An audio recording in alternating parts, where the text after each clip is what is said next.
You know, I've been sitting in back while this stuff's been pouring forth. And I haven't seen any shock. I haven't seen any dismay. I don't understand it. Do you have any concept of how wrong that is? You know, us taxpayers, we've been struggling. This room was paid for by taxpayers. This mic was paid for by taxpayers. The chairs and the table that you're sitting at was paid for by taxpayers. And when we come in and ask, hey, were teachers given the opportunity to take a sick day to go protest in Madison, Wisconsin, we want answers. When we find out that school officials are using school time and school resources to get involved in electioneering and campaigning, do you have any concept how wrong that is? You know, you've been put in this position to educate the kids. You make over $200,000 a year. That's 3 teachers. Go and electioneer on your own time. Quit. Yeah. I don't understand why you're not appalled. I don't understand why you don't stand up and say, you know, I've let myself fall. I've done stuff that is wrong. I have no integrity to be sitting in this job. I'm going to stand up right now. I'm going to quit, and I'm going to walk away. That's what needs to happen. And you know, I know the schools are in crunch time. I know the state can't afford to give you money anymore. And my concern is, with this kind of lack of integrity and this kind of moral bankruptcy, what's going to happen? Are we going to start cutting teachers and programs that benefit the kids just so we can feed superintendents $220,000 a year? You got to make that choice. You know, it's said that teachers are held to a higher standard. Well, how about the overseers of the teachers? Where's their standard? And what kind of, look, we got kids here. What kind of reflection are you giving them? You're supposed to be a model for them. Not showing them what not to do. And by the way, if you're here at the school board to learn how school boards operate, this is not how school boards operate. Thank you. Welcome back to Champion News Radio, brought to you by championnews.net. This is Carol Parisi with Jack Roeser, and today we are speaking with 2 folks from School District 46, Marshall Norris and Paul Mitchell, and we were just discussing this very interesting thing that's going on up there. And I guess the question is, you got involved because you were a mom, you just wanted to get more engaged with your child's education. And now, did you get involved in the beginning of this? Because this thing has been going on, from what I understand, all of this Freedom of Information Act. This kind of unfolded like an onion, kind of unpeeled like an onion, from what I'm understanding. Yes. A gentleman was looking at some things, and as you dig deeper, these layers started peeling back. So how long has this been going on for? You said 2 years? Well, Michael's been on the board for 2 years. Lenny's been working with it longer than that. Wow. So this year, Jack... I'm just going to interrupt you, okay? I want our listeners to understand this is a process, and this is something you could do in your own school board. Absolutely. Is to find out what's going on.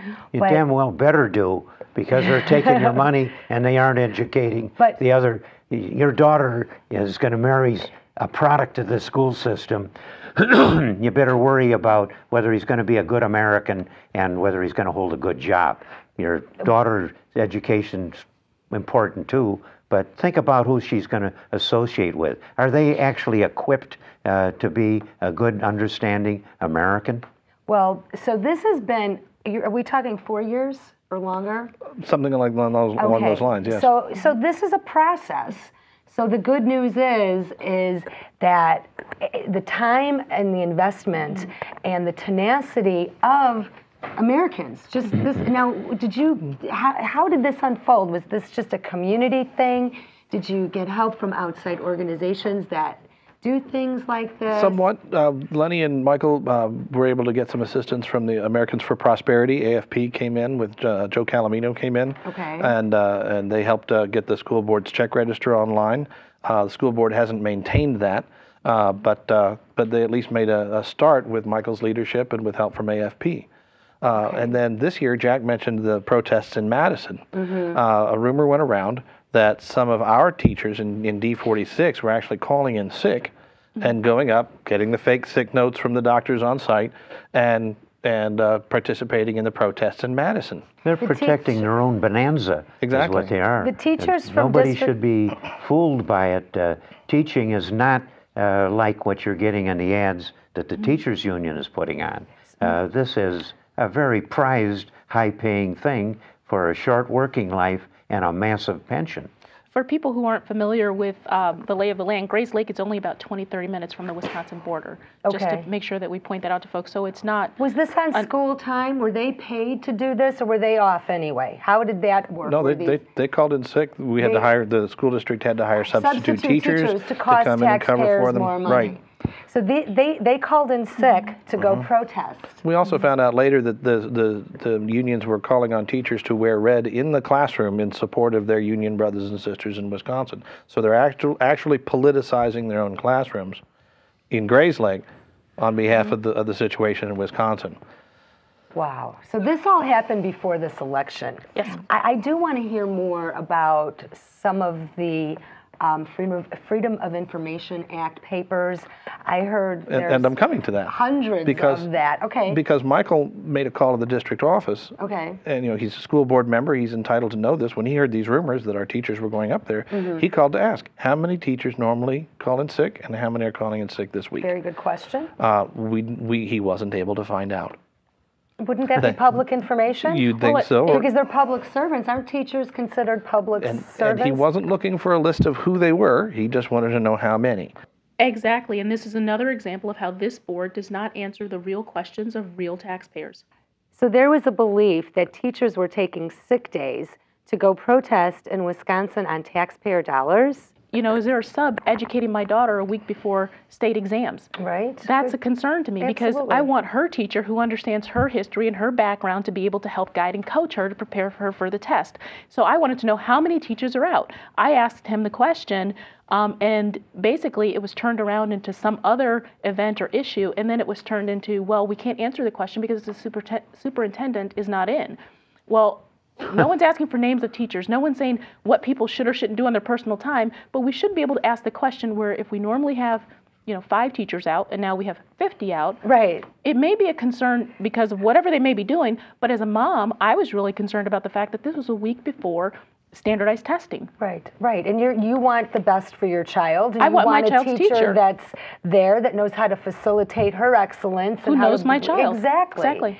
And that's a very valid concern as a mom and as a parent. We were much later able to find out that ordinarily, something fewer than 20 teachers on an ordinary day will call in sick district-wide.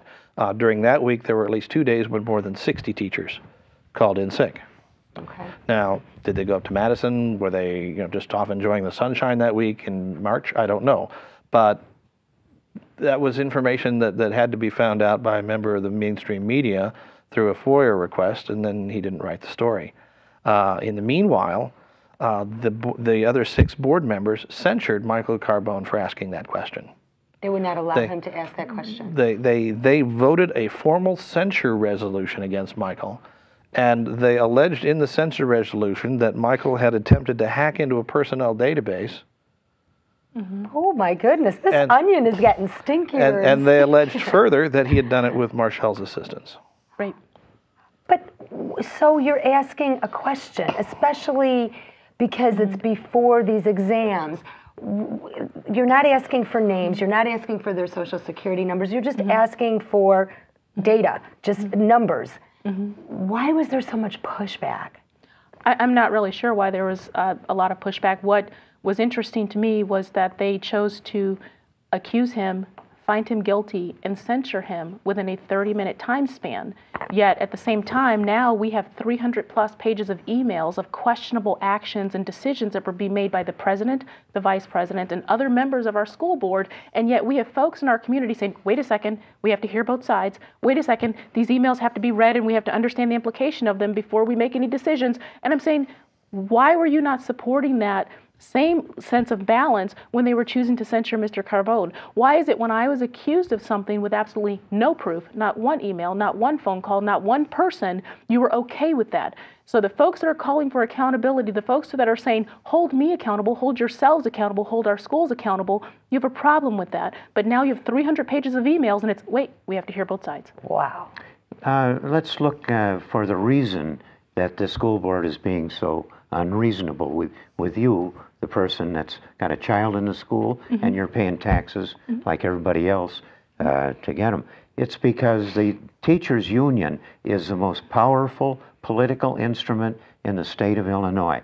Down in Springfield, the Teamsters are pussycats. The big gorilla down there is the IEA, which they love it that I call them the enemy of the Republic.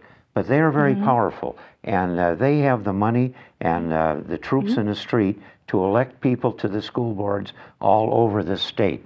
So if you want to get elected to a school board, you really had to do a big piece of work and see a lot of people to get on, because you were going up against the biggest, richest, strongest union there is in the United States. Was the IEA in any of those emails? You've got all kinds of people on the school board, former teachers, former people off the school board, union people, all of the professionals of the education establishment are getting elected to the school boards. You know, it's interesting, Jack, to that point. This is the biggest failure of democracy that we have in the state of Illinois. What most folks aren't aware of, actually, is that I actually reached out to Sue Facklum as a member of the board before I reached out to Mr. Carbone to understand what the process was to run for the school board. I actually asked for her guidance on if I want to be part of the school to help my child, help the school system, how do I do this? She never got back to me. She kept saying, oh, I'll get back to you. Oh, I'll get back to you via email. So I have this documented on my email that she never got back to me. So finally, when I learned that Mr. Carbone was on the school board, I reached out to him and I said,